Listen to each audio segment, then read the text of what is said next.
More than 5,400 miles from his southeastern Nigeria homeland, Father Kingsley Ihejirika serves the faithful here in the Diocese of Springfield.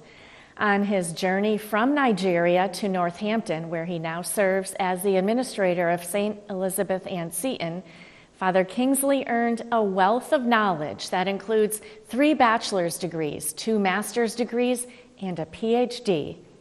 Kathy Harrington brings us the story now of how his priestly ministry works to restore hope and dignity to the widows and orphans of his native community. I was born in a moving vehicle, now on the way to the hospital. For Father Kingsley Ihejirika, that was just one foretelling of his life's mission. Another came 13 months later when Mom's health was failing and she went to church, spending her final night sleeping behind the altar with her baby in her arms. I believe that it was really like I am going away. I have nowhere or no one else to entrust my baby. At first, his father provided care, but eventually he ended up in foster care. It was post-Civil War time in Nigeria, and his family was on the losing side, the war leaving economic hardship for southeastern Nigeria that continues today.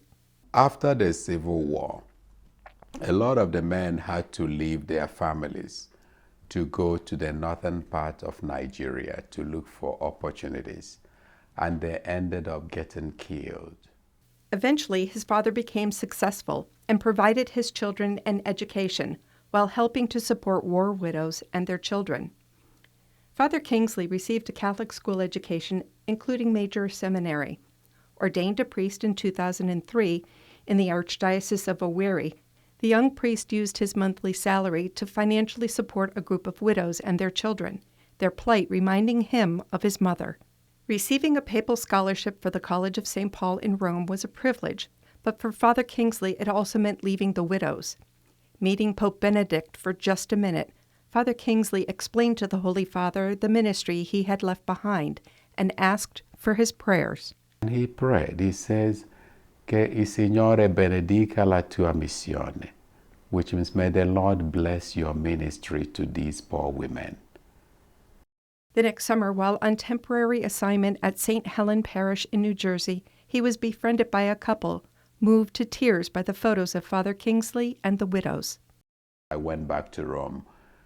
Less than a month after I went back, Paula calls me and says, "Father, how about registering this organization as a non-profit?" Soon the Divine Mercy International Widows and Orphans organization was registered and incorporated as a nonprofit, and fundraising efforts were underway. We have had long years of maladministration. Governments that only care to embezzle money, corruption that is at an unimaginable proportion. People get into power and all they care to do is to use public money to enrich themselves and their families. So there's no budget to either build roads or maintain them. There's no budget to build schools, no budget to build hospitals. In 2017, Father Kingsley was assigned to the Most Holy Trinity Parish in Wallingford, Connecticut.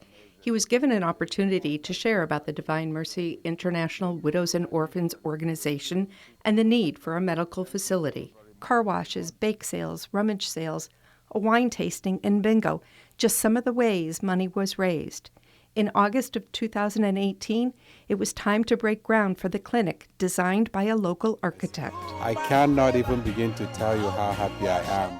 Construction was underway in Obiki, while fundraising efforts continued here to supply the clinic. By 2023, it was ready to open and serve the village and 4 neighboring communities. And you can walk in there and receive care even when we are gone. It gave them a lot of hope. Divine Mercy International Widows and Orphans next set out to break the cycle of poverty, providing a future through education. On the same property, 3 schools of the Divine Mercy American International Academy were built, K through 12, with a capacity of 500 students. Ribbon cuttings for the buildings took place in January. Who would like to go to school here? Say yeah.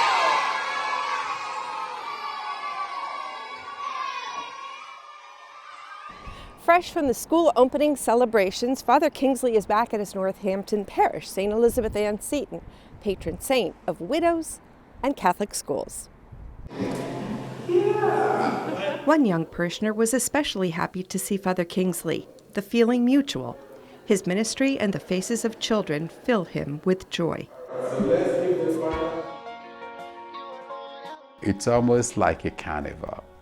Okay, they're happy, they are grateful, they just want to spend time with you because you symbolize hope. Okay, you symbolize, encouragement, joy, and support and care. One widow, one orphan at a time, Father Kingsley's ministry is changing the world. I'm Kathy Harrington for Reel to Reel. The cost of a child's education at the Divine Mercy American International Academy is just $600. If you would like to support the Divine Mercy International Widows and Orphans organization, we have a link on our website at iobserve.org.